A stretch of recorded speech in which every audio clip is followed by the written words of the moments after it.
বন্ধুরা, আপনি যদি কেকেআর টিমকে মন থেকে ভালোবেসে থাকো তাহলে ভিডিওটিকে লাইক করে দাও। বন্ধুরা, আইপিএল 2024-এ কেকেআর টিম অনেক প্লেয়ারকে ছেড়েছে, তার মধ্যে একটি বড় নাম শার্দুল ঠাকুর। আবার দুবাইয়ে হওয়া এবারের আইপিএল মিনি অকশনে কেকেআর বেশ ভালো ভালো ম্যানকে কিনেছে, তার মধ্যে সবচেয়ে বেশি টাকা দিয়ে কিনেছে মিচেল স্টার্ককে। এবারের আইপিএলে কলকাতার দল যে ভালো সে আর বলার কিছুই নেই। বন্ধুরা, আজকের ভিডিওতে আমরা দেখব আইপিএল 2024-এ কলকাতা দলের পুরো প্লেয়ার লিস্ট। তো প্রথমে আমরা দেখে নেই ওপেনার্সে প্রথমেই নাম আছে জেসন রয়, রায়মনুল্লাহ গুরবাজ, ভেঙ্কটেশ আয়ার, আংগ্রেজ রাঘুবংশী। তারপরে আমরা দেখে নেই মিডিল অর্ডার। তো মিডিল অর্ডারে আছে শ্রেয়স আয়ার, নীতিশ রানা, রিঙ্কু সিং, কে.এস. ভারত, মনীষ পান্ডে, এস রাদারফোর্ড।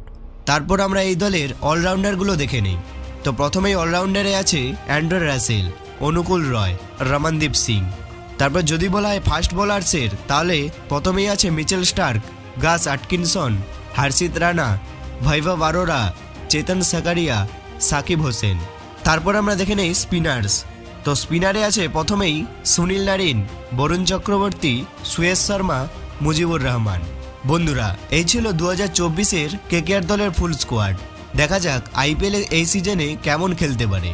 আপনাদের কি মনে হয় কেকেআর এই বছর চ্যাম্পিয়ন হতে পারবে? অবশ্যই কমেন্টে জানাও।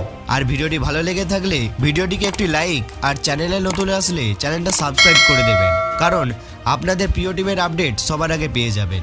দেখা হচ্ছে পরের কোনো ভিডিওতে। ধন্যবাদ।